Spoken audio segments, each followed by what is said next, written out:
ต่อสู่ต่อไป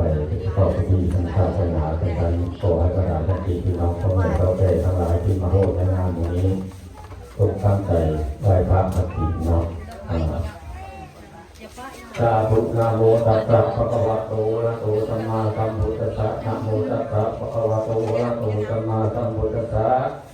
นะโมตัสสะภะคะวะโตอะระหะโตสัมมาสัมพุทธัสสะธัมมังกัสสะวะเรตุอะระหะระหะตุเทวตากัตมังมุนิราโมกะทังกัตเตกาเมตาลุเปอิริติกาลตติกัตตะอิเกวิคเนติเกระเทตะกาเมตาลุวนะกะหะเมเตนะวะตุมิเตเตภุมาเตนะตุเทวตาตาลมิตเนนะกะกะตะกะนะกะติตะตาตะติเกนะมุนิวะละวะตะนังตะตะโวเมตุนะตุธัมมะสาวนังกะโลวะนะกะตันตาธัมมะสาวนังกะโลวะนะกะตันตาธรรมะนังกะโลวะนะกะตันตาสาธุสุขะเทวดาผู้รับสมรักษาที่ฐานผู้นาผู้ผาป่าไม้วัดว่าอารามบ้านเรือนชนะทานีทีวิสิเขาผู้กาโกกาลธนาสุขะเทวดา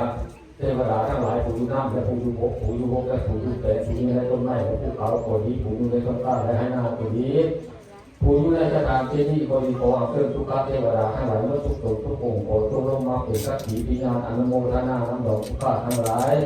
จะทำพิธีไหว้พระอาทิตย์และการบาตรถวายท่านบุญ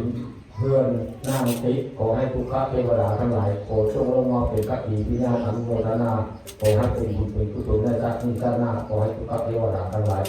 จงอนุโมทนาสาธุ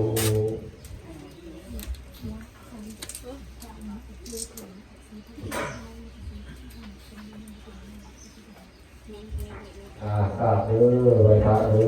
อ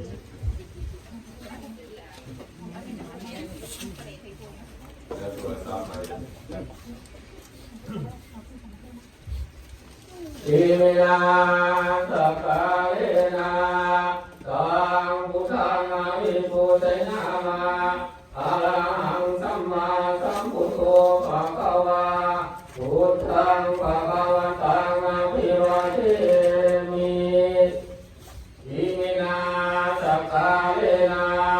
ตังธัมมังอภิปูชยามะสวากขาโตภะคะวะตาธัมโมธัมมังนัมมัสสามิอิมินาสัพพะเรนะ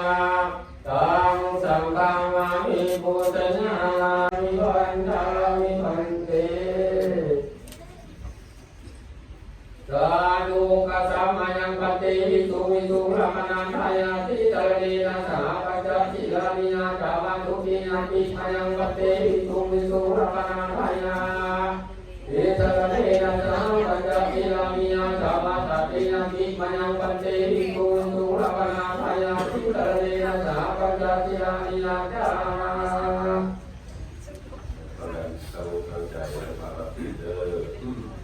นะโมตัสสะภะคะวะโตอะระหะโตสัมมาสัมพุทธัสสะนะโมตัสสะภะคะวะโตอะระหะโตสัมมา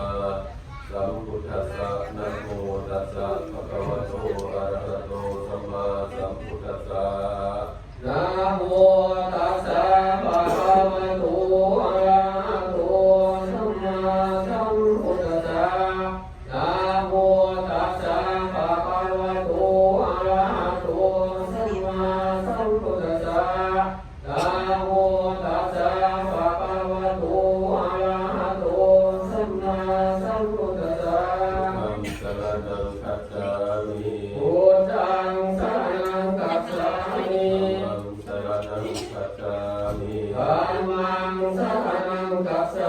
มิ สังฆังสรณังคัจฉามิ สังฆังสรณังคัจฉามิ ทุติยัมปิพุทธังสรณังคัจฉามิ ทุติยมปิพุทธังสรณังคัจฉามิ ทุติยัมปิธัมมังสรณังคัจฉามิ ทุติยมปิธัมมังสรณังคัจฉามิ ทุติยัมปิสังฆังสรณังคัจฉามิ ทุติยมปิสังฆังสรณังคัจฉามิ ตติยัมปิพุทธังสรณังคัจฉามิ ตติยมปิพุทธังสรณังคัจฉามิ ตติยัมปิธัมมังสรณังคัจฉามิ ต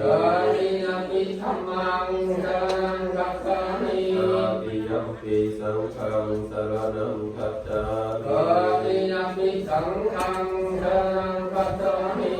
สรณะธรรมนังนิพพิตา สาธุปันติ ปานาติปาตา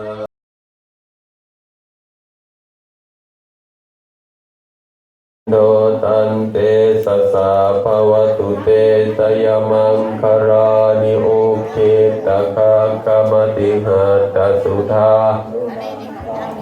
ทวันติโยสนบัทังคุลิมาลวันตังเอเตปิสังคตมโนจิตวามุนินโด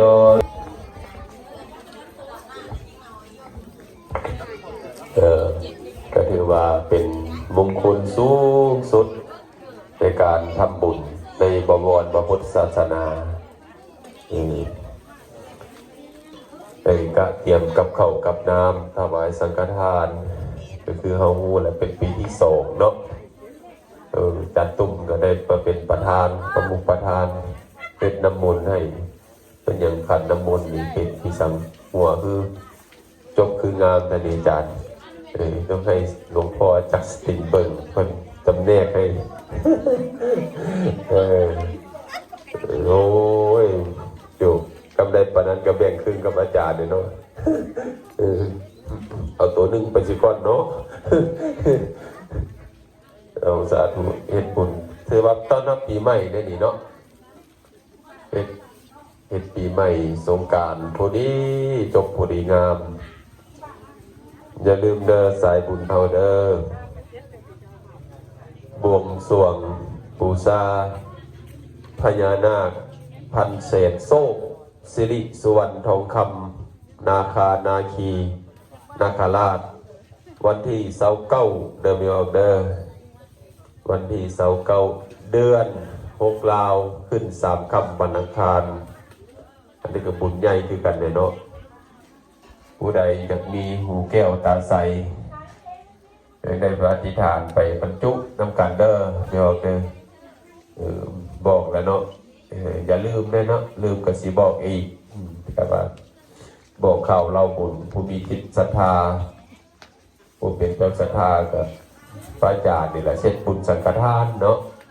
แต่ว่าครูบาอาจารย์เพิ่นเฮ็ดทั้ง3เทื่อเพิ่นละเพิ่นสิแล้วกุฏิโอ้ตัวบุญดีๆได้นี่ไม่เอาเด้อเอายังแด้ไปห่วมอาจารย์ผู้ใดจะบางคนเพิ่นจะไปห่วมเนาะโย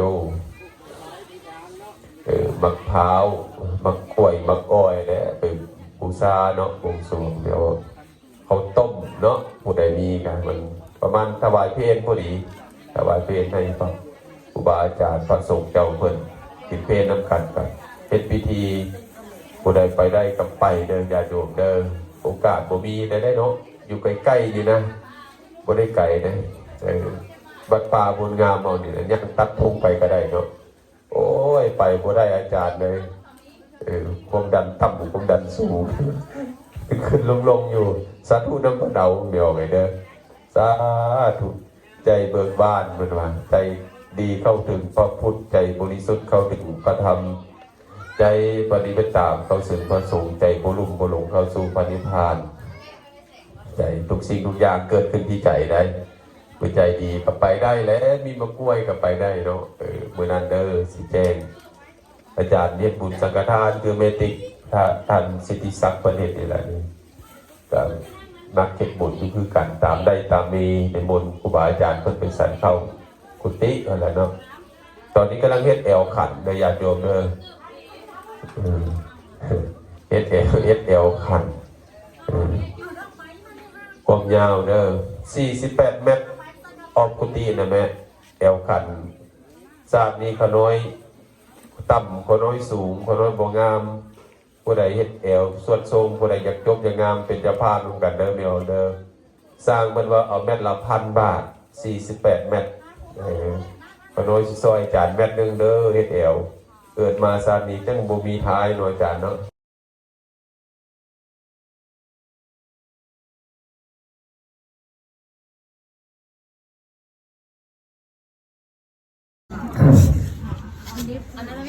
ต่อชาพุทธสุขสุขนี้เป็นประโยชน์ในสันทันในแก้วพ่อแม่ทุกคนแน่ทุกที่ได้นองมา